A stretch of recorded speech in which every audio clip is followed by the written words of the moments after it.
Hello, welcome back. Tonight I will still have to talk about a subject that was occupying my mind at the moment. And as thoughts and ideas come and go, sometimes I think of something that I don't have an answer, and then I come back to the same question again, no? And of course, as a writer in books, you work with different thematics.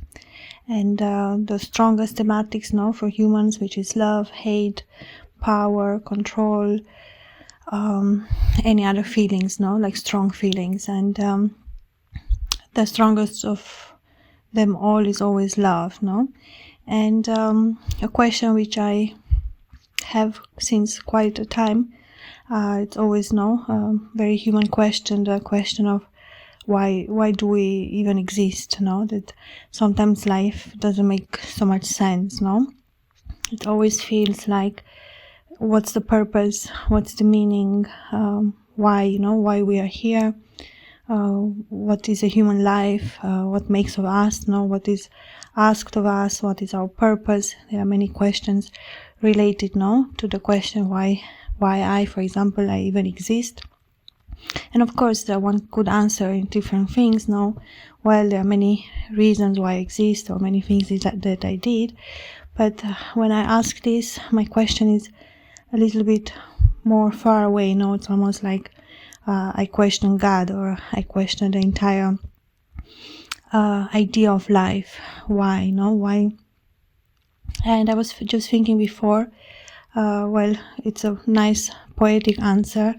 It's not necessarily true, but I think one reason why we human are born is to know how to love, to learn how to love, which is quite interesting, no? Because if Earth was a place where love was taught easily, but it almost feels like love has to always have so much strength and power to even survive, because there are always so many external elements or forces or things that happen that makes it quite difficult, no? That's why it's like the test is always heavier, it's always difficult, no? Because it's not that we are not capable of love, we are, definitely, no? But the connection to another, always a little bit complicated, no? Because we are not able to show love or to speak about love, or sometimes we make mistakes, sometimes we are shy, sometimes we say the wrong thing. So it's quite difficult in that way, no? It's not that love is there. For example, if you love a person you love, but to show that love, to make that love work, to help that person, no, that you love, it's almost like, it sounds simple, but in day-to-day life, if you love somebody and if they're in pain or they're upset, then you are upset, no? There's so one cannot just flow in the feeling of love. It's almost not real. It's unrealistic, no?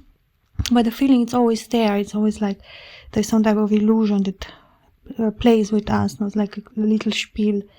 So I want to say, well, if I open myself to love, there is a lot of pain that comes with that, no?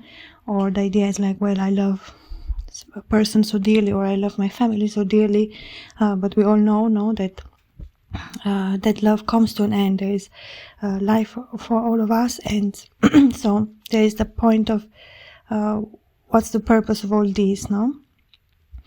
So a beautiful answer would be, well, probably we are here to learn to love and to experience love and to be able to love, no? Of course, the question is where from here then, no? If Earth is that planet that one learns how to love and experience life through, because that's, I think, the strongest feelings in humans. So on this planet, that's what we feel the most, no? The need to love, to be seen, to be appreciated, to be cherished, to feel love. That's what we all crave, no? If we think of the beauty industry or any type of things that we do in every day of our life, it's actually to be loved and feel that love. That's the answer that all goes back to, no? We work because we need those things to to show love, to have money to show love, to buy something, to buy me, to show myself love, to show others love, make myself beautiful to be loved, no? Or to show love to the person I love, and so on and so forth. So even the reason, no? Maybe I write my books the same reason, because I am searching for love, no? Maybe I want people to fall in love with me, or fall in love with my books, or show something, no? There is a part of that too, which is true. And I think a big part of love is lost as well, no? It's always, when the door of love opens, there's always the door of fear of losing is opening as well. And it is not easy to open yourself, to be vulnerable, to express love, to show love. And some people cannot at all. Some people they almost run away from love, no, because they cannot deal with it. They just don't know how to express it, but they do feel it. I think, as I've said, as a feeling, love is in everyone, but somehow it cannot come through the door. It cannot be reached. No, it's closed somewhere. There's some pain or something that blocks that element. And at the same time, no,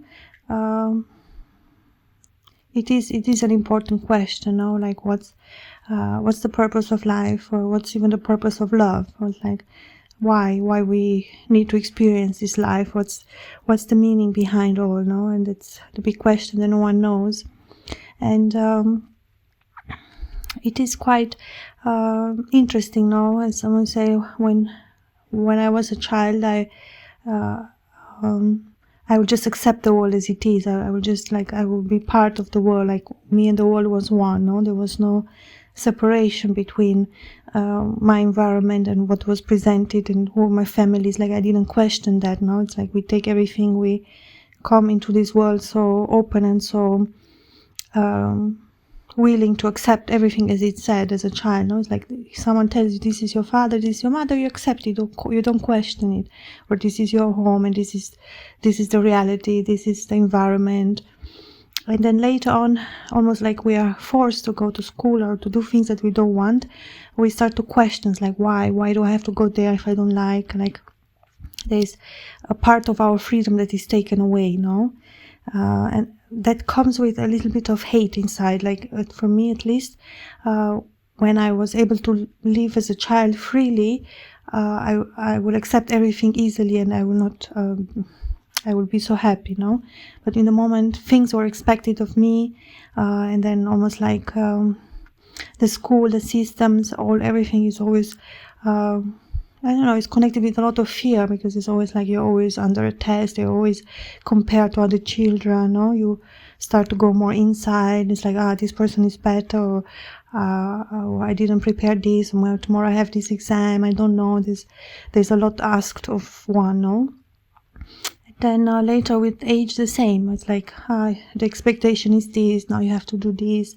So there's almost like more and more of that freedom is lost, no? That we experience as children, if we are lucky, no? Some people didn't have a happy childhood, and since very little, no, they were not happy or not taken care of, which is very sad, no? So we all go through very different experience. Some have hardship in the beginning, some later, but we all go through hardship. I don't think ever existed a human that didn't have hardship or difficulties in their life, so more, so less, no? That's still a question why some have it easier, some have it harder. It's like, what is that? Is destiny, is karma, is fate, but there's always the competition, no? It's like there's so little understanding, no? How precious each person is, and the need of freedom, no, to develop in a certain way. So there's all these systems that we all have to go through to be able to make it in the end, and to get this diploma, and then we have to do this, and then to get the work, and then, you know, everything takes away a lot from our freedom, from our joy of life, and so on and so forth, just to have our organized life, no? Because otherwise it's not even a choice, we have to do it, otherwise there's what's other, no? Because they say, well, if you don't do it, you cannot get in the system, you cannot go to a school, you cannot get to university, you cannot, you know, it's like one step after another. If you miss one step, you fall. So that's like, it's crazy, no? It's like a huge labyrinth that we always have to cross, and if you miss one step, well, you fall. You cannot get the job, you cannot get this, you fall out, no? In the same time, of course, the question of freedom is like we could be all free and choose freely what we want to learn and how we want to spend each day of our lives, and still have the support, no, materialistic, the things we need for a basic living, no? Finally, humans don't need so much to have a comfortable home or some food, some clothes, no? It's like how many things one needs to buy. Well, I need a few things. I need a car, I need a home, I need clothes, I need food, I need water, I need warmth, no? I need some things. So that's how our world is set, no? We cannot change, or at least for this moment. There were other things in past, there were different societies, different rules. I quite like the Greek way of learning, because they had these open schools or open universities where it's almost like it was like a curriculum, like a aula, like a room open for certain thematics, and certain people could enter now and listen to the different subjects which were presented and so on. But it was more fixated on the idea of knowledge and learning than a certain fear of if you don't get into this, you cannot get here, and you cannot get here, and you cannot get there, no? Of course, we say, well, it's all for a good purpose. Finally, it's good, no? We go to school, we learn, we develop ourselves. Or later on to university, it's all a good time spent. We have friends in schools, we get out from the family. Somehow we develop ourselves now and move further on into life, into different chapters in our lives. And there is always, for me, I think the big question is like, I had many years when I was little, and even later in my life, which I spent mostly alone, or of course surrounded by people and family, but I spent much time by my own. And I really enjoyed to do the things that I want to do now. And I was lucky to have a family that didn't really wanted to change that, so I was allowed quite a lot of freedom in being who I am. At the same time, there was some type of indifference, no, or parents didn't have so much time, or the world could not offer me so many things to help me. No, it was always a little bit on my own. That's was the feeling, at least. And now, later in my life, now at the moment, I quite enjoy, on one side, to be by myself, and it was quite helpful since I'm a child to know how to spend the time by myself and spend it in a good way, do the things that I want. But there is a limit to that. I would love to do more things, but there is always a financial limit or a time limit. On different hobbies that I have and what I would like to do every day in my life. There's not everything is possible, or not everything is so easy, even the fact to write a book, it takes time, it takes energy. Sometimes you feel like writing it, sometimes not. So it's almost to say, well, even that is part of writing the books, of the non-writing is part of writing. It sounds strange, but it's true. And sometimes I take a decision very intuitively, and then later I question myself, why didn't I choose the other, which was better? And then after years, I discover actually that was the right choice. So it's quite interesting how things align.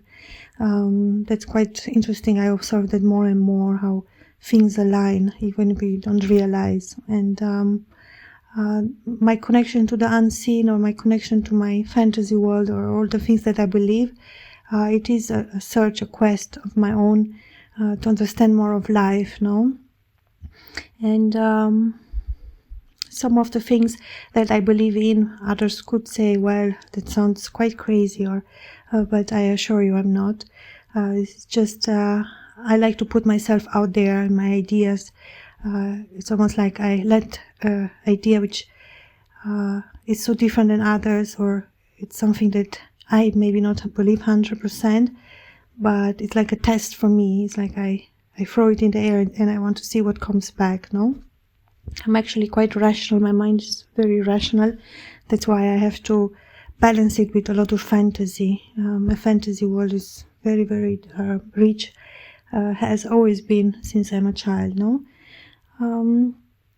Even in little things, that I think each person has that. They're like little quirks or some special things that we like to observe, no? For me, for example, is lights. Since I'm a child, I will play with the lights. The light I will see from in the room, on the ceiling, no? Or the sunlight or the colors lights, or specific words, or specific colors, or specific feelings that I'm searching for. And I have two quite scientific mind as well, but it's more like connected more to the future, or to understand things a little bit in a deeper way, no? And there's always my connection with the unseen, or the thematics of my books is always in search of those answers as well. You say, well, what is beyond there, what we humans don't know yet. I somehow fell short, or it's difficult for me to accept life in a normal way. That's all that there is. I cannot accept that. There's always a search inside me or outside of me, and I quite enjoy it to believe in things that other people don't believe. No, it's not that I want to go against it, but somehow in my soul there is like a need. It's like I feel something in my heart or in my soul, and I really want to understand it more. And to be honest, I do believe in the things I say. I don't think they are false, no? And they don't come from my egoistical point of view to make myself more special, not at all. It's something that I feel deeply, or I like to believe for myself, even if I don't have proof, no?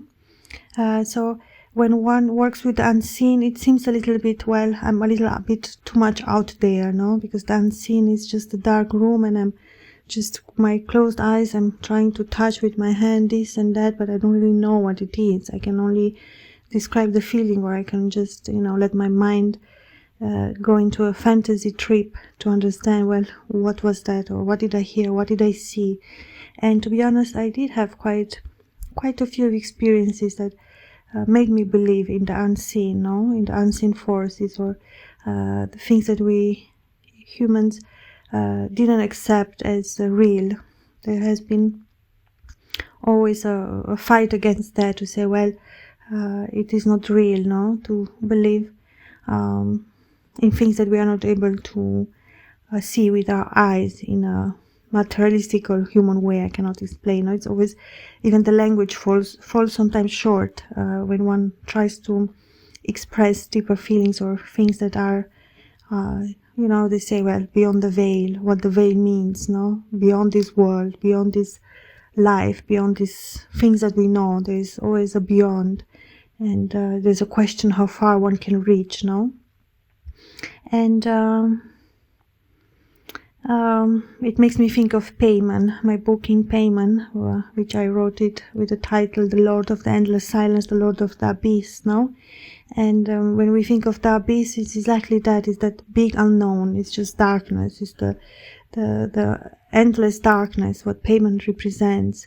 And I found out, or he showed me that darkness is everything, that's from where everything comes. And I had very beautiful visions with Paimon, and Paimon taught me a lot of things. And I did quite a few recordings, which I posted for a time on SoundCloud, but I deleted my account there because there were quite a lot of strange things happening there. And I still have the recordings, and I think I will publish or put them on YouTube for others to listen. There were quite a lot. I had like 60 or 70 recordings about Paimon, his teachings, and all the visions or all the things that he showed me. And I was doing a lot of ritual magic, and Paimon was teaching me mirror magic. It was quite intellectual, because Paimon is very intellectual, and one understands almost like in a dream-like meditative state, no?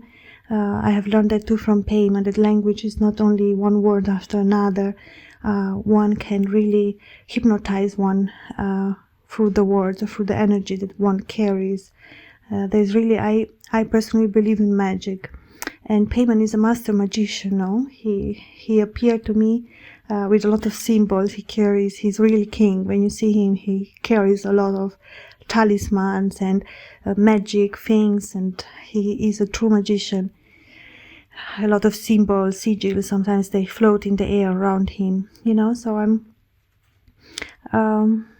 I'm happy that I can use my imagination for my books, but to be honest, I really see these things. It's not like I force my brain to think of them and then I speak of them. No. It's like I see them and I have a reaction to them, like, what is that I'm seeing? And I accept it as it is, and it brings me a lot of joy, that I'm able to see something that, as I've said, is not in the material world, but I see it. That's always the difficulty to explain. That it makes sense. But I think for the right people, if there are other people like me that are able to see things or imagine things, or things are shown to them, they will have more easy time to understand me. And I was quite immersed in the book of King Paimon, and it was almost like endless knowledge that I could still follow for lifetimes to come. Just on that, I will never be bored, because it was so interesting what he was teaching me and showing me. And I will post them under the name Paimon, my recordings, because as I've said, they were really interesting. They are very interesting. So that was my first grimoire with Paimon, and my first real attempt of something so different. It did change my path as a writer. The books I wrote before were quite different. After Paimon, everything changed. And at the moment I was writing the book, I knew Paimon is teaching me, and I knew that when he comes, he changes your life. He changes everything. He gives you knowledge, and he gives you tasks and work that you have to follow. And my work was this book of him, about him. And I quite immerse myself. It's almost like I see myself on a boat floating on the lake. I was 100% confident, safe, secure, without questioning. That's the right feeling. Maybe that shows us that's the right feeling when you're doing something right. That's something that you are aligned with the destiny. One line, and things go very smoothly and fast and good. And you feel there is some type of ascension. There is some type of a level higher that one learns, that one educates himself, And what I love mostly about my book is that they are mine, It's like, well, they do require time, work, headaches, a lot of my eyes to read a lot, see the mistakes, correct, edit, whatever. Maybe it's boring, but I do enjoy to have them ready, and I do enjoy to read them as well. And they do carry a special meaning, It's like, well, I remember when I was writing this, or I remember how this idea came. It's always like I have a life with my own books. I have a relationship with them now. It's like there is a unspoken reality that's only in my head. And the grimoire of Paimon, I still feel the work is not done. He always reappears, and since the moment he appeared in my life, he is and he will always remain a very important figure. And sometimes I'm occupied myself with other things or other books or other thematics, and then I get quite sad because I don't feel Paimon as strong as much as I felt him in the beginning when I was writing his book. And because I see him as my father. Why do I say that? Well, because he came to me in a moment in my life where I was not doing so well, and I was alone and sad. And the vision he showed me when he arrived, he immediately took me in, took my hand, and showed me a lot of love. So I felt that love almost as a father, as a spiritual father, and the fact that he taught me that's like a feeling like a father would do, no?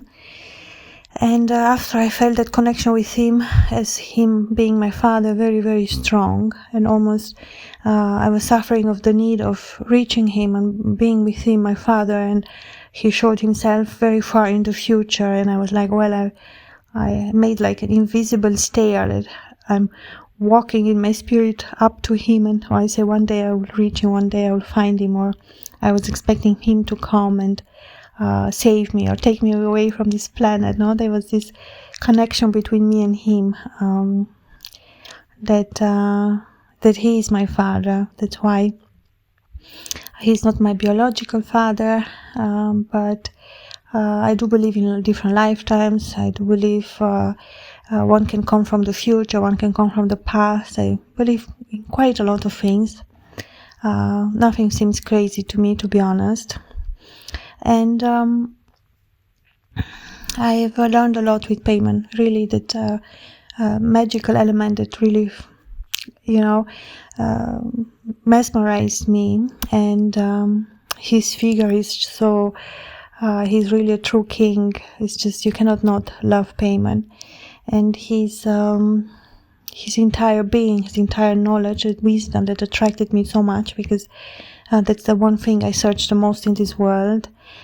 Beside love is wisdom and knowledge. I love to learn. But I get, I don't want to learn. Well, in general, I like to learn, but I'm more attracted in things that are revolutionary or very different or far away or new or exciting, or but always with precautious. I'm a very precautious person. And I had around 6 visions, different visions with Paimon, very strong ones, very beautiful ones. And that's all in the book of King Paimon, or at least story, of. And I speak in these recordings that I will take the time when I have it, and I will post them on YouTube for others to hear if somebody is into magic or learning ritual magic, or in general to have my opinion or my experience that I had with Paimon, or the knowledge that he gave me. Or of course in the book called King Paimon, Lord of the Endless Silence, the Lord of the Abyss. It is a grimoire with King Paimon in his voice, written by me, but him talking, no? He's the one that talks through the book. The book is written in verse, and it is quite a large book, but it's really very powerful to hear Paimon talk and all the things he has to say, all the lessons, no? He reveals some parts, and King Paimon holds extremely vast knowledge. I cannot even say how vast, but very, very vast. And he is a true king. He's really king. And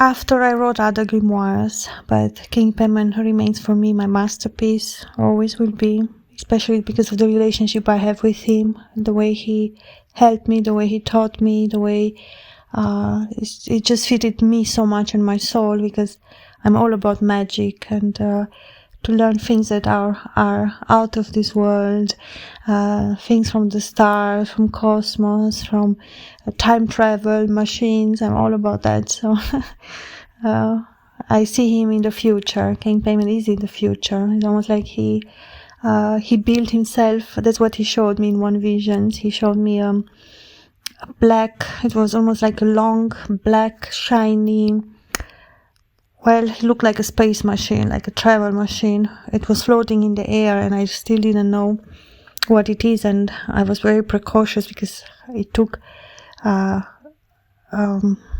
many times that I was there, and I would never move one step, because I didn't want to touch nothing.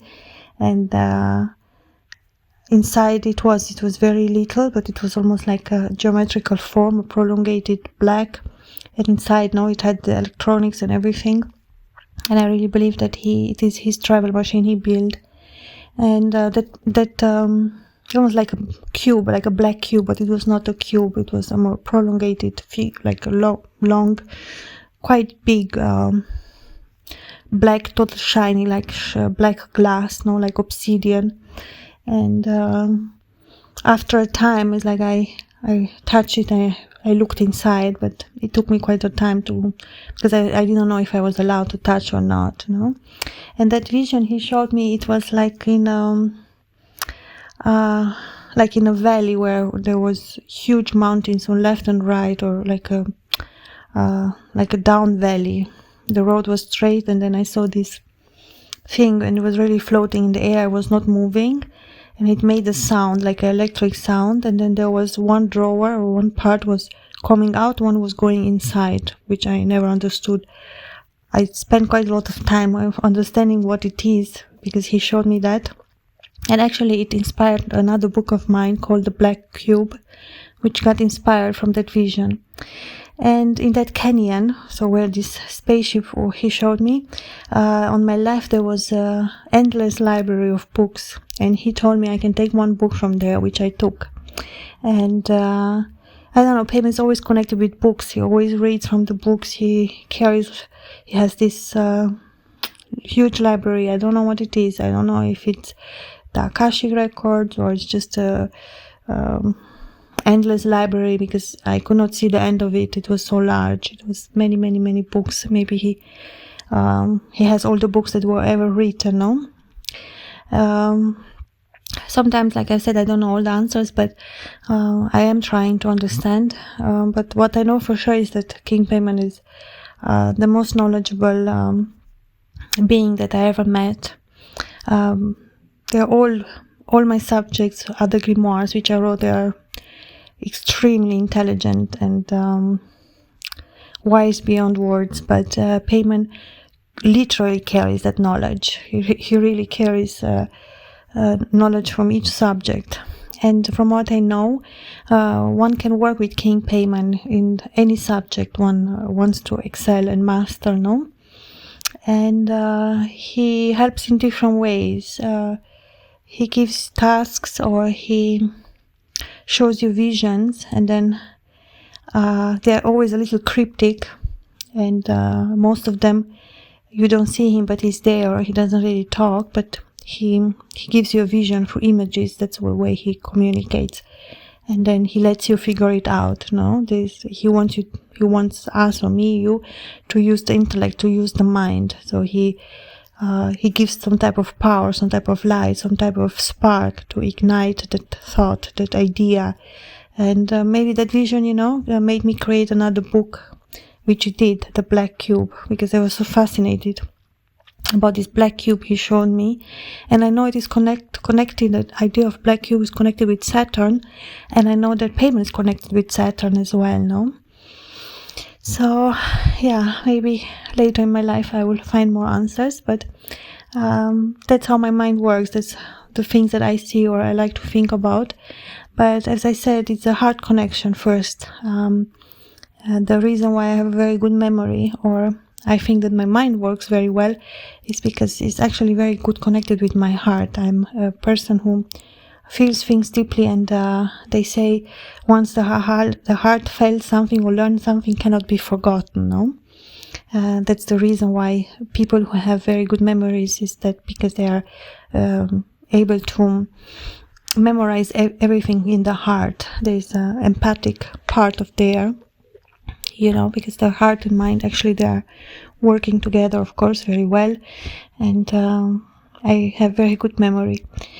And I enjoy to go over and over the same vision, or I like to talk about them. It's almost like I see it as I talk in my mind's eye, and I always try to get more clues or more understanding. No, I go back to one thing that still occupies my mind, and it's like a very reflective, meditative work, but it's highly mental. No, it's like my mind is moving the little wheels and trying to, but I think I do it because I enjoy the feeling of it mostly. So it's always my heart wins. My heart is always the one who wants to be first fed, no?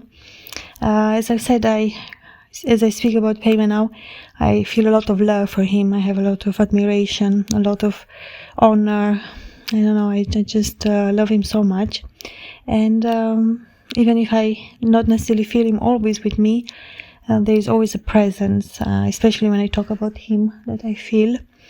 And I definitely recommend the book of him, the lovers of grimoires, or lovers of things that are a little bit different than the normal subject of our normal world, so let's call it so, and want to dive in the depth of the knowledge of King Paimon and his wisdom, his love, his authority. Actually, King Paimon learns how one is sovereign. He teaches one how to be king or queen, no, but in a real way, not in a just as a word, no. He teaches that authority, power, but in the correct way. Paimon is very correct. He's a very strict teacher. No one can fool Paimon.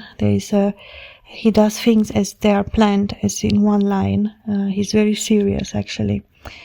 His voice too is very deep and it's very authoritarian, but he's a very fair king. He's a good king. He's a helpful king.